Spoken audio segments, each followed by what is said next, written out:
wondering how they're gonna make that concept strip across a bunch of episodes. But Yeah, because they added in the guy. I like the way it ended. how did Dude, I wish it would they could just put more in it so I could get a second season. B. I have like 5. I'm only done. How many episodes are in that show? 8. 8. Wait, It so reminded me, I know it's weird like to say, but it reminded me a lot of Fleabag. Like the whole like kind of single girl trying to find her way type thing. What's going on, Nope? They But, should just make her one. Make it better. okay, so how did like what's the actual ending? Because like I fell asleep at the part where all The street Watch the last episode again. I like it was 3 a.m. and I was like, I gotta go to bed. So, All right, guys. Like I said, I'm gonna try to go fast. If you're working on stuff, keep on working. Like I said, all APIDs are up. Next week is kind of a weird week because there's obviously no Monday, and then there's also no Wednesday. So we do this weird little back and forth thing. So what I'll probably try to do is I know there's 99 slides and we're only 30 something here. So I'll try to probably get close to finishing up what I'm going to talk about for this section next Tuesday, and then give you your assignment. That's going to be your big assignment for the third 6 weeks next week, which is going to be all about energy. And so we'll probably aim for a test on this unit sometime at the end of next week too, along with our APID test. I know it's kind of throwing tests at you, but you know, I'll be really flexible with how you turn them in, and we'll try to get as much information in as we can. But we're not going to be able to cover all the information on the AP test, and I'm going to have to give you review materials to use if you're interested in blowing up that test come May. Had a couple people email me asking about the test I keep referring to in May. This is an AP class. I know a bunch of my seniors know about it, but maybe my sophomores and maybe my lower level class, my underclassmen may not know about it quite as well. But the way AP class works is we have our class. We will be done at Christmas. You will have your grade for this class in Christmas. I'm not going to be able to go back and change that grade, but better or worse. So you will be done with the Aiden Grifton part of this class at Christmas. In May, you guys will reconvene in some way. They haven't really decided yet. The word earlier was if you are virtual, you take the test virtual, and if you are face-to-face, you take the test face-to-face. I don't, you know, they might change their mind between now and then. If things keep getting worse numbers-wise, it might be another face-to-face year like everything was last year. I don't know. But sometime in May, usually the first test in May, like the first week of May, is AP Environmental. You'll take a test. If you score a certain grade, you could get college credit for the course. This course is a little bit more difficult to get college credit for because a lot of colleges don't have a intro environmental science course. They have ecology, which this does not cover everything in. And so some colleges will give you just 3 hours of general science credit for this course. Some colleges will give you environmental science credit for this course. So that's stuff for later. But I'm going to give you all the tools that you need to attack that AP test in May. And as we get closer to it, sometime in the middle of April, we'll probably have some review sessions as well, maybe after school.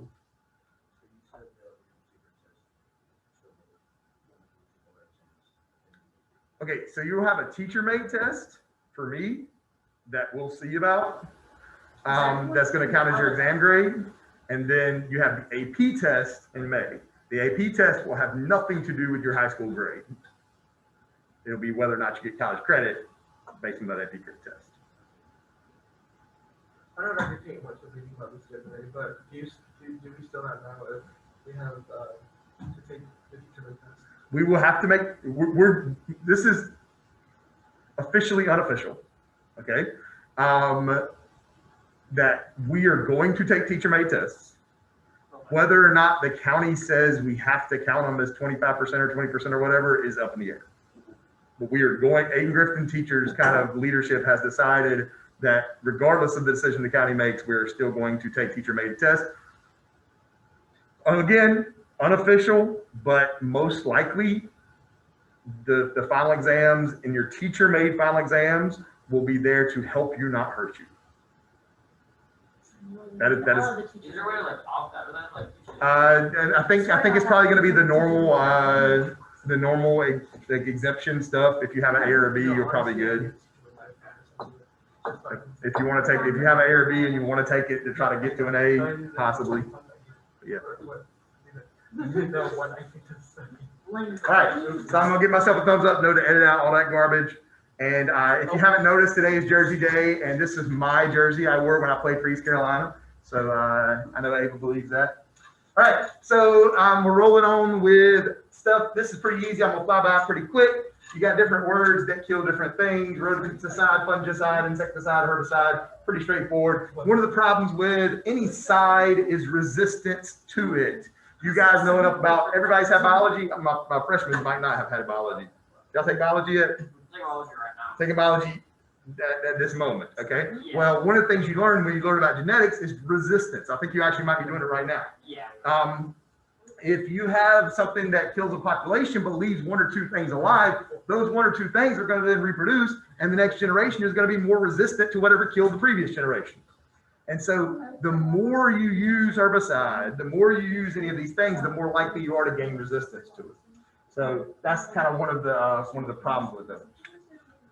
All right. So yeah, you got to kind of trade up what you're doing there. This is showing how, as we use more, what is BT crops? I'm not even sure. But yeah, showing how resistant species have developed over time. GMOs we kind of already talked about. I'm gonna roll past that because we already mentioned it. You can genetically modify things to resist pesticide as well, to be resistant to certain insects and stuff. And genetic diversity, GMOs are. That's for keep on rolling. All right, meat production methods. I'm gonna fly by most of this because I am not an expert. All right. One of the problems with modern meat production is how we get that meat. The reason something we mentioned a lot in here. Why a McChicken sandwich is only $1? Because of feedlots. Because our system is set up to make as much food as possible as cheaply as possible. And so you end up with these things where you have densely crowded chickens, densely crowded pigs, densely crowded cows, all in one spot. It maximizes the land use, it minimizes the cost, and you just straight up give all of your cows antibiotics and growth hormones to prevent disease and to make sure that you get as much meat as possible and it's as healthy as possible. Problems with this, pretty straightforward, is you got a whole bunch of animals pooping in the same place. Got a whole bunch of methane production. You get a whole, you can contaminate the groundwater, you can contaminate the air. All kinds of issues can come with this, and you end up with fecal matter in your meat. Because you got these animals that are pooping on top of each other pretty much, and then you start grinding them up and making burgers out of them. That's the truth, baby. All right, we have a lot of lagoons here in Eastern North Carolina for our chickens. It dilutes the waste. These are open storage pits for animal waste. What'd you say? Where do we have lagoons? 2 miles that way. I'll show you on the map. But you drive down Hanrahan Road. There's a road called White Line Road. So you go down Hanrahan Road, like where you would turn right to go to Grifton, like to go to the country club.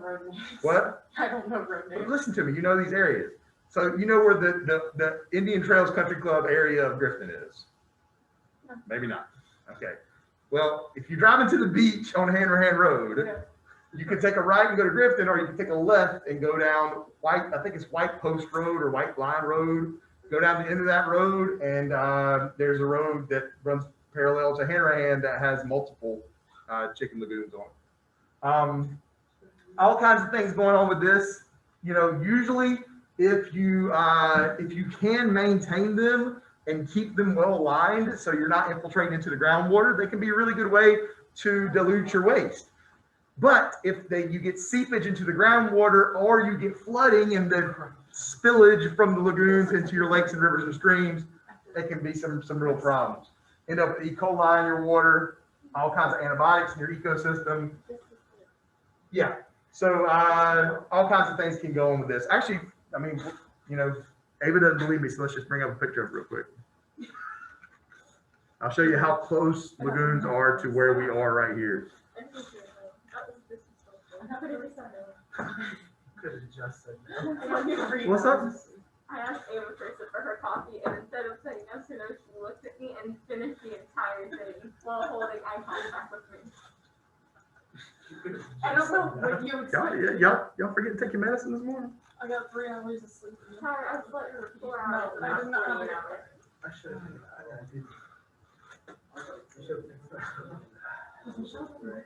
All right, so let's show you this real quick. All right, Ava, come on, you're curious. All right, so here we are. Stick your hand out the window and wave. There you are. Okay, you got the stockyard right here. You got Hanrahan Road, my house. Keep on going down Hanrahan Road. You have go to Griffin this way. And this is the road I was talking about right here. And there you go. You're looking at the lagoons for chicken waste for the most part. I'm pretty sure it's chicken waste because here's your chicken processing houses. And then you have your waste lagoons kind of over here. But you can drive by them, you can see them from the road. Let's see the Google trucks.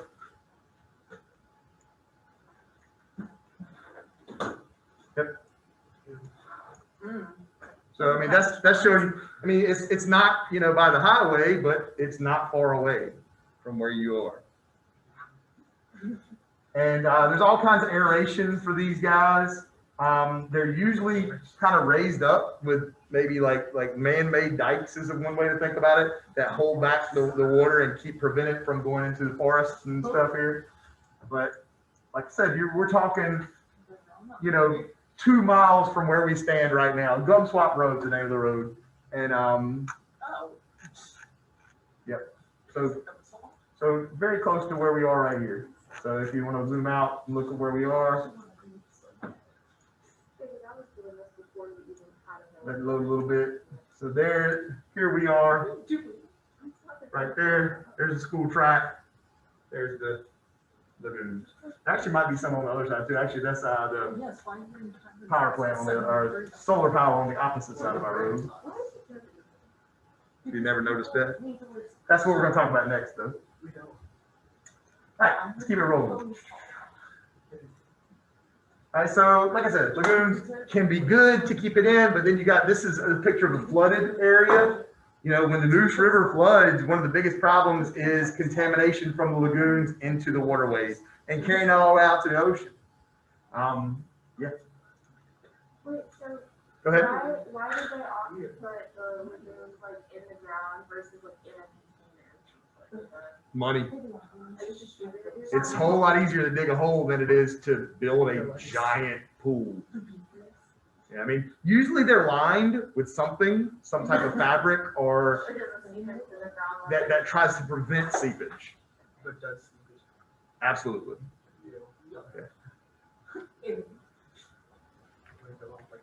All right, you do have some other options for your range. It's more expensive. Matthew was talking about this the other day. You get a different taste. This is your more expensive beef is going to taste better because you don't have corn-fed, grain-fed beef. And understand too, when I say corn-fed beef, I don't mean that like the cow is eating corn on the cob or sweet corn. The cow is eating what this mixture of what happens. You ever notice so? Yeah, I was about to ask a stupid question. If you've ever picked corn, exactly, you pick sweet corn when the plant's still green. Okay, they don't do that with our normal corn. They wait and let the whole crop turn brown, and then they harvest the entire plant. They take the entire plant, they grind it up, and so when the cow's eating corn, it's eating this grainy mixture of all kinds of stuff that are made up of the corn plant with other stuff too. So it's a little bit different than the grass fed. I have horses like this, but a cow is the same way. They'll keep eating if you stop them. Yeah. Because then you have to deal with stuff about the fields and the land that you use, right? Because if you put them in areas like the grass fed, you have a lot of dead cows. Well, the grass, but the thing about it is the reason that cows and horses do that is the grazing animals. Because there's not enough nutrients in the grass to keep up with it. And that's why you put them on a feedlot with no grass, because if they grazed on that corn product, yes, you would have dead cows. But grazing on the grass, you'll be rocking and rolling. Do cows have 2 or 4 stomachs? They Yes. have one stomach with 4 quarters. They have multiple chamber stomachs because it takes a lot of digestion to get the nutrients out of grass. Whereas it doesn't take a lot of digestion to get the nutrients out of corn. And so you end up with cows that have all kinds of digestive issues by the time they're dead, but who cares, their food anyway. And I mean, I say that flippantly, but you know, there you go. But it's kind of what Lauren was getting at here. If you have too many plants grazing, you could have desertification. You could turn a grassland into a desert because you throw off the balance. And so it's all about, you know, letting your animals graze and move around a bigger area than staying in one spot. All right. A couple folks decided to do vegetarianism or veganism for their month-long project. And if you really look at it, meat is inefficient. Meat takes a whole lot of energy to produce. Takes a whole lot of energy, takes a whole lot of electricity, takes a whole lot of fossil fuels to produce. So when you're eating that $1 McChicken, you're not just getting the chicken. Come on, Ava. You're not just eating the chicken, you're also putting all the gases into the air that it took to get that chicken from one place to another, okay? And all the corn that it took for that chicken to eat.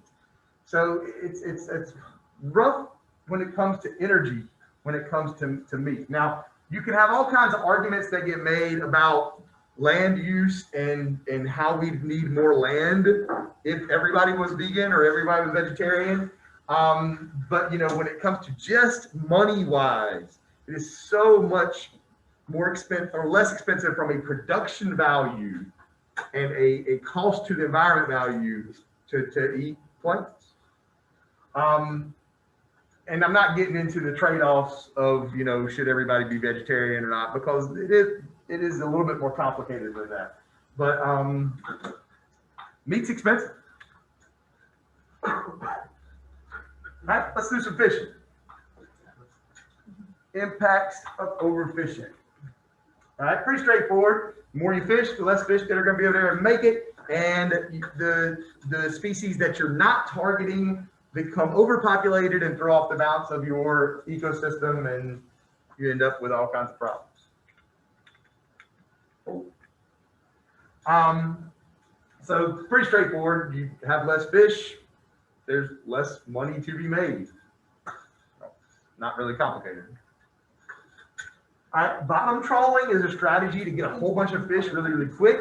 It's really cheap because you just throw the net out and you scoop up whatever is there. But it is super destructive to the environment because one reason is bycatch. You get all kinds of species that you don't intend to catch. Once you catch them, once they get stuck, it's not as simple as just throwing them back into the water because they can get injured. You could be damaging the bottom of their habitat. You can make you can cause more turbidity, which changes the ecosystem, and you can completely disrupt the bottom of what's happening, destroy the coral reef and things like that. Well, isn't there a lot of like when they do like bottom trawling, but there's a lot of fish, right? So like if you caught like a dolphin or something, you just might feel on the bottom and get like way down there with it or something like that. But you wouldn't really have time to get them. Yep. And that's why you tell Nemo to keep swimming, like keep coming down to pull the boat over. Why are marine habitat so sensitive? Is it just because of the ocean, or is it? Say the original question. Why are like marine habitats so sensitive? I wouldn't say they're any more sensitive than anything else, except for they're easier to destroy. And I know that sounds like a kind of a cop-out answer, but like because of connection. It's like water connects things so much more than air. I mean, there's air between us, but water between us is that next level of connection. And that's a really crappy answer, but that's, I mean, I don't know. Maybe because the things that we do to kill coral are more deadly to coral than the things that we do to kill trees. You know, the coral is the trees of the ocean. And so, and there's less of it. So if you destroy the same amount of trees and the same amount of coral, you're going to way more damage the ocean than you would the land. Because isn't it easier to replant and regrow trees than it is coral? Oh yeah, absolutely. Because coral, no.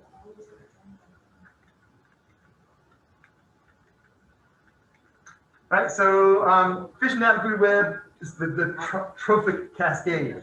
If you catch food up here, remember back when we did our trophic levels, if you want to damage an ecosystem quickest and easiest, where do you aim your gun at the ecosystem, the food web? Well, where do you aim, what level of the food web, at the top or the bottom? You can shoot the grass and everything's gonna be fine, because you see what I'm saying? You take out those very few top level predators, it completely disrupts everything below it. If you aim your gun up here at the top and you knock out these top level fish, you're really going to just completely change the way the ecosystem works. And that's what people like to eat. When you go to the sushi restaurant, you don't want sardines. You don't want anchovies. You want tuna, salmon, yellowfin. You want these top level predators because that's what tastes good. If you're in Japan, you want, dolphin and orca.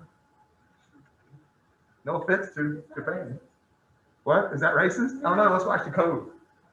But we can watch code if you want to. Oh, the code is great. But yeah, so depletion is blah, blah, blah, blah, blah. Yes. All right, anything else you want to say about fishing? I think I'm good. All right, let's try to talk real quick about mining, and that'll take us through to the weekend.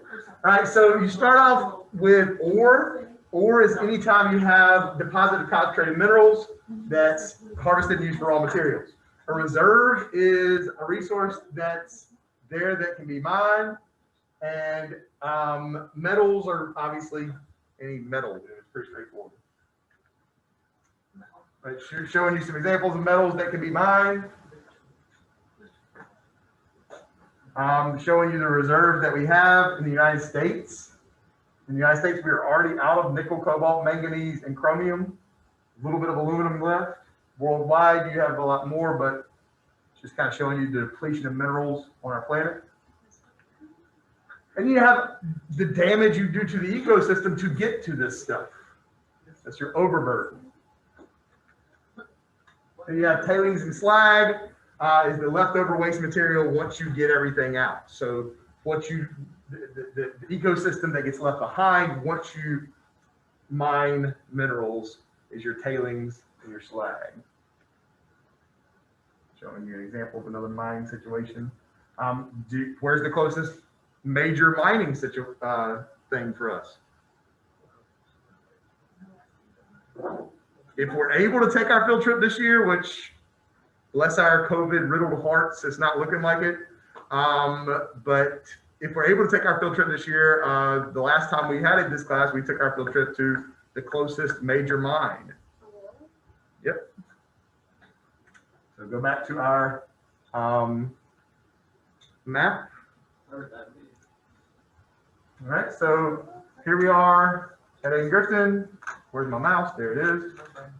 A little bit farther away than the closest lagoon. So we're going to zoom on out. You see the Tar River up here. You have Greenville right here in the corner. Greenville, Grimes, Wood, Chocowinity. Little Washington will be over here. So Washington. Go down, and here we have the closest major mine, just north of Aurora, tiny town of Aurora, North Carolina. But you have a very, very large mine right beside the Pamlico River. Anybody know where they mine? The major thing that they're getting out of the ground here? Nope. Fluoride, no. Wait, what was the question? What's the major thing that they're mining? Phosphates. Phosphorus and phosphates. Really weird looking place. What we did when we went on our field trip was we took the bus and just drove down through this area, but it does not look like anywhere else in North Carolina. You can't really see much from this picture, but you get these giant just pits where they're pulling phosphate out of the ground. You get huge mounds of rock and sand where they're, you know, taking stuff and taking dirt out of one hole, putting it in the other. It used to be called PCS phosphate. It's now called Nutrien, is the name of it. Like I said, it's hard to see pictures from the street view because everything's so high up. But it's really weird to drive through at night because the phosphorus gives off kind of a glow, and so these lagoons kind of almost have a dark green tint to them. But getting a bunch of phosphorus. The Fossil Museum of the Aurora is pretty cool if you ever go to, because as they're digging up, they're digging through the years, and you get to find all kind of megalodon teeth and interesting stuff as you go through. So that'll be a stopping point for today. Unit 4 test finished by midnight. Please, please, please, please, please. So let's knock that out. If you haven't done your APID 5 test, go ahead and knock that out. We'll talk a little bit more about energy next week and finish up your land use stuff. Thank you for being cool.